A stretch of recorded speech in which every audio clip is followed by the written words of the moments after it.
Creció en una familia de lectores y cuentacuentos. Tanto escuchó en voz de su padre las historias del Quijote que llegó a pensar que él, su padre, era el autor. Y de tanto leer le dio por escribir, traducir y promover aquello que lo ha enriquecido y a lo que mucho ha aportado, la lectura. Nos enlazamos con Felipe Garrido. Felipe, gracias por tu presencia en Canal 22. Es un gusto poder platicar contigo. Laura, gracias a ti, gracias a Canal 22. Es un gusto, un placer, un honor que tengamos esta conversación. Felipe, vamos a platicar un ratito, ¿qué te parece de la lectura de los jóvenes, los niños frente a los libros, del Quijote un poquito, de la academia y desde luego de tus proyectos, de lo que estás trabajando actualmente? Bueno, como mencionaba yo hace un instante, creciste en una familia lectora, has estado rodeado por gente que lee, has dedicado tu vida a la formación de lectores, grandes esfuerzos, grandes textos. En el último informe del INEGI se da a conocer que la población lectora ha disminuido. Bueno, esto no es nuevo, tiene al menos 8 años de estar cayendo.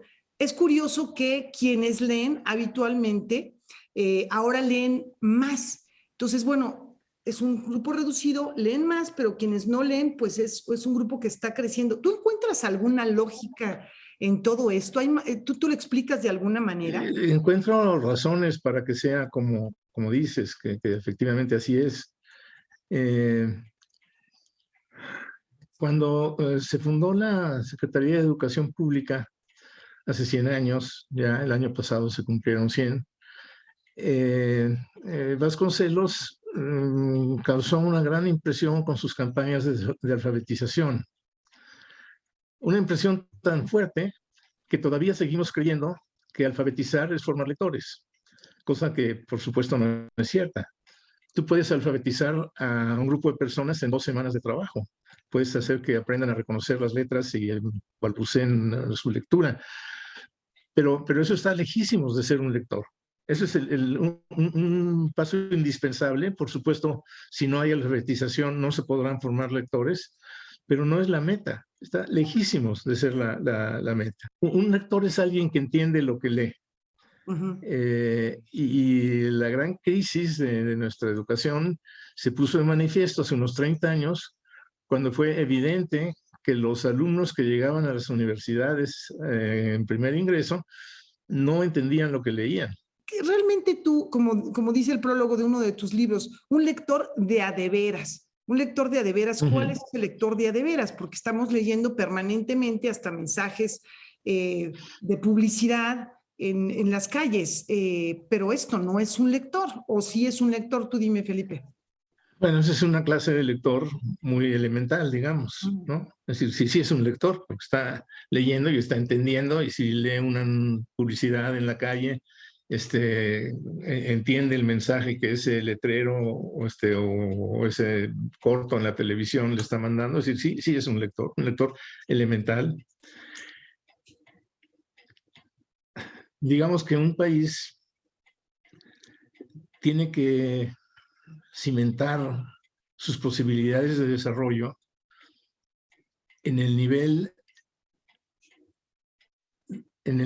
de conocimiento que tiene su población media, su población en promedio. Porque en todos los países hay genios, en todos los países hay alguien que puede ser premio Nobel, aunque la población del país no sepa leer. Uh-huh. Eso sucede todos los días. Pero ese país no va a poder progresar porque ese premio Nobel no puede hacer el trabajo que tendrían que hacer todos los ciudadanos de ese país. Entonces, un país, sus oportunidades de desarrollo, de crecimiento, se dan a partir de la escolaridad media que tiene y de que esa escolaridad sea efectiva. Esa lectura utilitaria es importantísima, pero no es suficiente. No es a lo que podemos aspirar, no es lo que podemos desear, no es lo que podemos. Necesitamos lectores de alta calidad, sí, lectores capaces de enfrentarse a textos más complejos. Ha habido relativamente reciente una polémica sobre la lectura por placer versus la lectura formativa, la lectura pues más bien utilitaria. ¿Tú cómo ves esta confrontación? ¿Cuál es tu punto de vista? ¿Cómo debemos ver la lectura? La lectura utilitaria es la que forzosamente tenemos que hacer, la que no hacemos ni porque estamos estudiando, ni porque nos gusta, sino porque tenemos que hacerlo. Sí, la lectura que me permite enterarme de qué ingredientes hay en algo que voy a comprar, o que me permite saber qué pasos tengo que dar para sacar mi visa e irme a Checoslovaquia.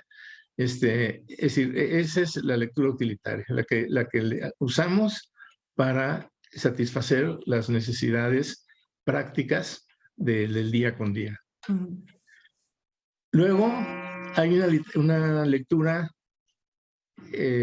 escolar, una lectura especializada por asignaturas. Es un error creer que esa lectura no da placer. La botánica y la historia y la geografía, ahí hay tantas oportunidades de placer. El conocimiento es placer. Tú eres un autor que domina mucho los géneros breves, entre otros, ¿no? En la actualidad, con las redes sociales, justo ahora que hablamos de eso, se habla mucho de la minificción, de la microficción, pero así como me definiste, ¿qué es un lector?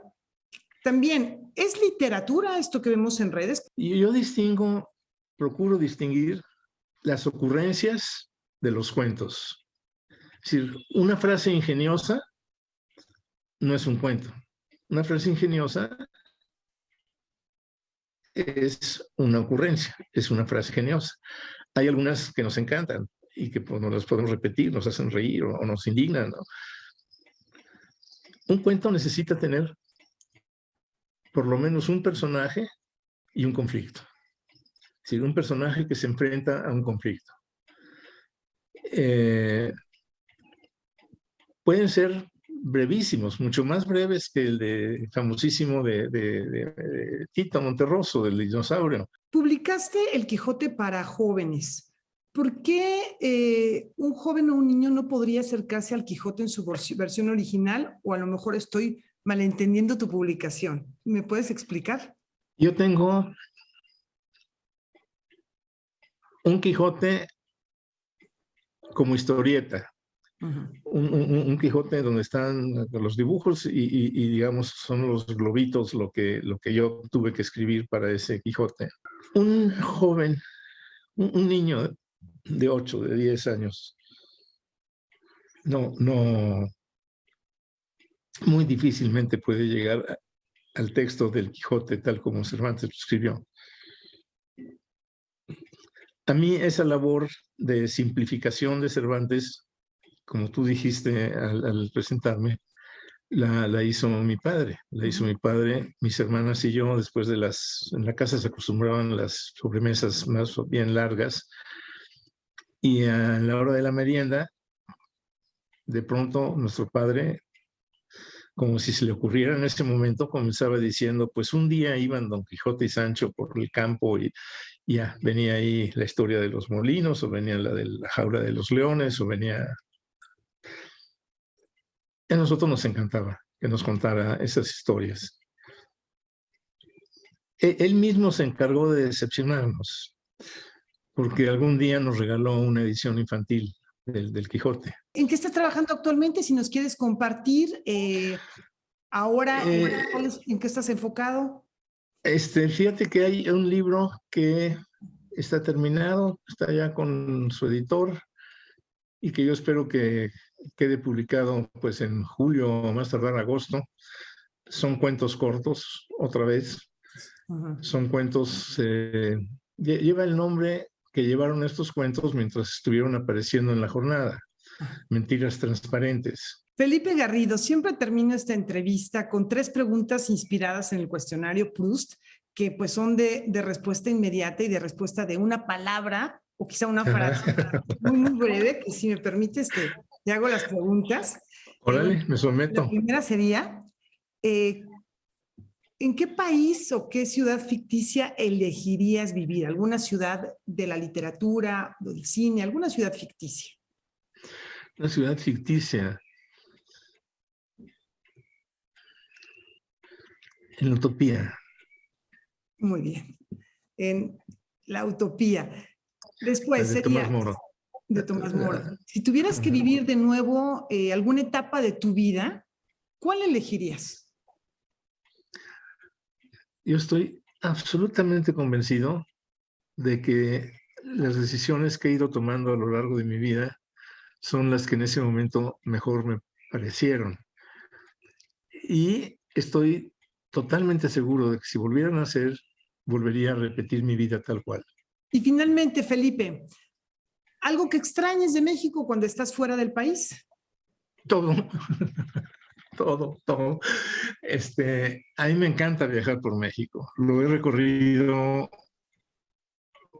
mucho porque he tenido la fortuna de trabajar en lugares donde mi trabajo era recorrerlo en parte.